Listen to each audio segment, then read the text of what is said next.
Qu'est-ce que la prière? Alors oui, c'est le thème d'aujourd'hui, à notre groupe de prière, tout à Jésus par Marie.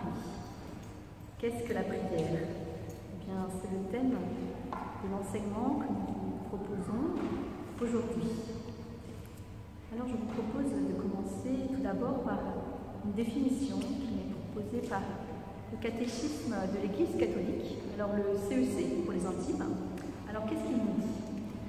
Le catéchisme de l'Église catholique nous dit: la prière, c'est la relation vivante et personnelle que nous vivons avec Dieu, vivant et vrai. La relation vivante et personnelle que nous vivons avec Dieu, vivant et vrai. Catéchisme de l'Église catholique, numéro 2558. Alors je vous propose, mes chers frères et sœurs, à partir de cette définition, une simple présentation de ce qu'est la prière autour de 3 axes. Tout d'abord la relation. Ensuite, nous verrons la prière comme un acte d'humilité. Et nous terminerons par la prière comme un acte qui nous demande du courage dans le sens de la persévérance.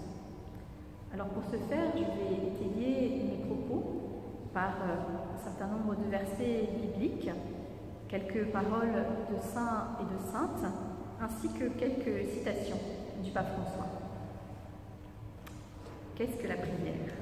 Alors cette relation vivante et personnelle avec le Seigneur. Alors quand on parle de relation, on parle d'un échange, d'un dialogue, d'une communication avec le Seigneur. Un simple contact avec lui, c'est donc déjà prier. Alors quelle forme peut prendre la prière, cet échange? Quelle forme peut-il prendre? Elle peut être verbale ou silencieuse, méditative ou encore imagée. Elle peut être courte, longue, lue, récitée ou inspirée. Elle peut être chantée, psalmodiée, personnelle et bien sûr communautaire. Elle peut donc prendre différentes formes selon le temps, les lieux, les occupations, nos préoccupations, notre culture également, et puis également nos expériences vécues. Mais quoi qu'il en est, la prière reste toujours essentielle à notre vie de chrétien. Alors comme je vous le disais en introduction, je vais prendre quelques paroles de saints et de saintes. Et en l'occurrence, dans notre groupe de prière TJPM, nous aimons bien la petite Thérèse, Thérèse de Lisieux, ou encore Thérèse de l'Enfant Jésus et de la Sainte Face. Alors qu'est-ce qu'elle nous dit, Thérèse? Thérèse nous dit la prière. C'est un élan du cœur, c'est un simple regard jeté vers le ciel. C'est un cri de reconnaissance et d'amour au sein de l'épreuve, comme au sein de la joie. Et cette citation de Sainte Thérèse m'est très chère, vous imaginez bien. Elle nous invite à prier avec le cœur. Alors Thérèse ne dit pas « il faut rabâcher », non. Elle ne dit pas « il faut répéter comme ça sans cesse les prières écrites ». Non. Elle dit « c'est l'élan du cœur ». Nous ne sommes plus donc dans la mécanique de la répétition, dans quelque chose qui vient de notre intérieur. C'est quelque chose qui est au plus profond de nous, qui nous touche, qui fait vibrer notre cœur et celui du Seigneur. Oui, recherchez-moi de tout votre cœur, nous dit le Seigneur dans Jérémie, chapitre 29, verset 13. Alors, puisqu'on touche à l'intime de soi, la prière est donc personnelle, elle est propre à chacun. On peut donc dire qu'il y a autant de façons de prier que de personnes. Et bien sûr, autant de façons de s'adresser au Seigneur. Alors pour certains, on s'adresse au Seigneur en disant « Père, Père céleste ». Pour d'autres, on dira encore « Jésus, mon petit Jésus, mon doux Jésus, mon bon Jésus ». Ou encore mon Dieu, mon Sauveur, mon tout, mon roi d'amour. En fait, à chacun, il y a un lien personnel et intime avec le Seigneur. Dans la première lettre de saint Paul, apôtre aux Corinthiens, au chapitre 14, verset 15, il est écrit « Je vais prier selon l'inspiration, mais priez aussi avec l'intelligence. Je vais chanter selon l'inspiration, mais chanter aussi avec l'intelligence. » Alors qu'est-ce que nous dit saint Paul? Il nous dit que prier, c'est aussi chanter. Et c'est ce que nous faisons également dans notre groupe de prière. Nous prions et nous chantons. Alors oui, saint Paul nous invite à prier selon l'inspiration. Lorsque notre cœur s'ouvre à l'inspiration de l'Esprit Saint, car c'est lui qui nous guide, qui nous inspire, qui nous guide dans la prière. Alors, nul besoin d'avoir une bibliothèque remplie avec beaucoup de livres. Nul besoin d'être savant. Nul besoin d'être un théologien. Nul besoin d'avoir fait de grandes études. Non, Thérèse nous dit, c'est un simple regard jeté vers le ciel.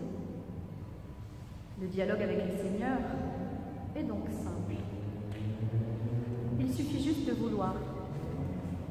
Faire le premier pas vers le Seigneur, c'est avoir l'intention d'aller vers lui et être dans une démarche active, positive. C'est simplement tendre la main vers le Seigneur. Thérèse nous parle aussi de la prière comme un cri de reconnaissance et d'amour, car c'est l'amour qui nous pousse à agir. C'est l'Esprit Saint qui nous inspire dans cet élan d'amour. C'est une relation personnelle, amoureuse. C'est ce cœur à cœur intime avec le Seigneur. Et c'est parce qu'il est devenu notre ami intime. Oui, le plus intime, que nous pouvons tout lui confier. Nos soucis, nos difficultés, nos angoisses, nos peines, nos souffrances, mais aussi nos joies, notre reconnaissance et le bonheur d'être chrétien. Priez sans cesse, remerciez Dieu en toutes circonstances, nous dit saint Paul dans sa lettre aux Thessaloniciens, au chapitre 5, les versets 16 et 18. Alors mes chers frères et sœurs, après avoir vu cette première partie, cette relation vivante et personnelle que nous pouvons vivre les uns les autres de manière différente, eh bien, je souhaite aborder avec vous cette deuxième partie, la prière, comme un acte d'humilité. Saint Jean Damascène nous dit « La prière est l'élévation de l'âme vers Dieu ». Et il dit également que c'est la demande à Dieu des biens convenables. Alors arrêtons-nous quelques instants et posons-nous déjà cette petite question. Qu'est-ce que je demande au Seigneur? Est-ce que c'est bien convenable dans ma prière? Que puis-je lui demander? Et quelle est mon attitude dans cette prière? Les Saintes Écritures nous le disent. C'est celui qui s'abaisse, qui sera élevé. Alors écoutons ensemble l'Évangile selon saint Luc au chapitre 18, des versets 9 à 14.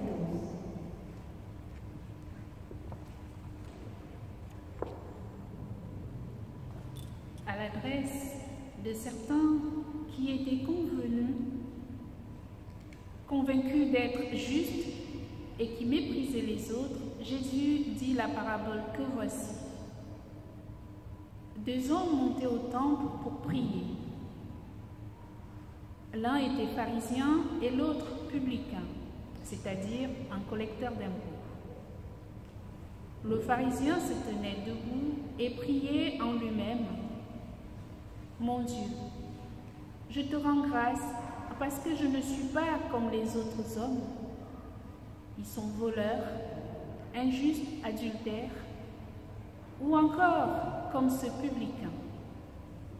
Je jeûne 2 fois par semaine et je verse le 10e de tout ce que je gagne.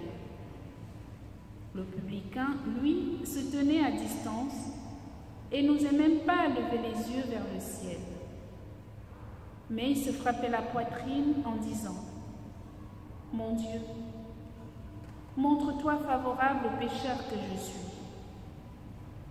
Je vous le déclare, quand ce dernier redescendit dans sa maison, c'est lui qui était devenu un homme juste, plutôt que l'autre, qui s'élèvera sera abaissé, qui s'abaisse sera élevé.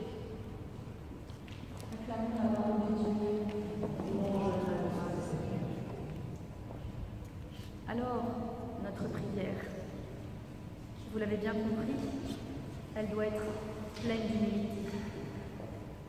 Rappelons-nous, nous ne savons pas prier comme il faut, nous dit saint Paul dans sa lettre aux Romains, au chapitre 8, verset 26. L'humilité est la disposition essentielle pour recevoir gratuitement le don de la prière. Oui, le don de la prière, c'est une grâce. Pour saint Augustin, l'homme est le mendiant de Dieu. La prière est donc la rencontre entre la soif de Dieu qui nous attend et la nôtre. Le pape François nous dit également « La prière change la réalité » ou bien elle change les choses, ou bien elle change notre cœur. Oui, par la prière, il y a des changements. Jésus lui-même nous invite à prier avec courage. Il disait à ses disciples une parabole sur la nécessité pour eux de toujours prier sans se décourager. Luc, chapitre 18, verset 1. Alors, soyons-en sûrs, la prière pratiquée avec foi et constance, elle ne peut être qu'efficace pour nous transformer nous-mêmes et aussi pour sublimer la réalité que nous vivons. Alors n'oublions pas les paroles du Seigneur. Quiconque demande, reçoit. Qui cherche, trouve. À qui frappe, on ouvrira. Matthieu, chapitre 7, verset 8. Alors, insister auprès de Dieu, oui.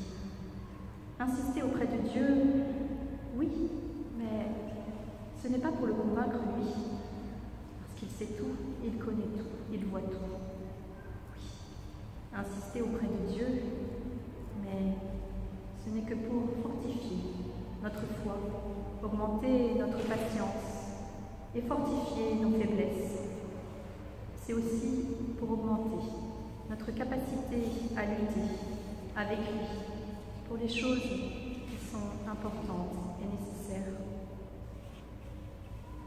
Alors en conclusion, mes chers frères et sœurs, je voudrais vous demander quelques instants. Au plus profond de votre cœur, demandez-vous ces quelques questions. Quelle relation aujourd'hui j'ai avec le Seigneur? Quelle place je lui donne dans ma vie? Est-ce que j'accorde suffisamment de temps avec mes prières? Est-ce que je commence ma journée par une prière et après je l'oublie et éventuellement je le retrouve dans la journée, voire que le soir ou voire que le lendemain? Est-ce que toute ma journée devient prière? Ma prière est-elle remplie d'humilité? Est-ce que je demande des choses importantes au Seigneur? Et surtout, est-ce que je demande des choses qui plaisent à Dieu? Mes chers frères et sœurs, prions sans cesse avec courage et comme nous y invite Saint Paul dans sa lettre aux Éphésiens, au chapitre 6, verset 18. Prions en toutes circonstances, que l'Esprit vous donne de prier et de supplier.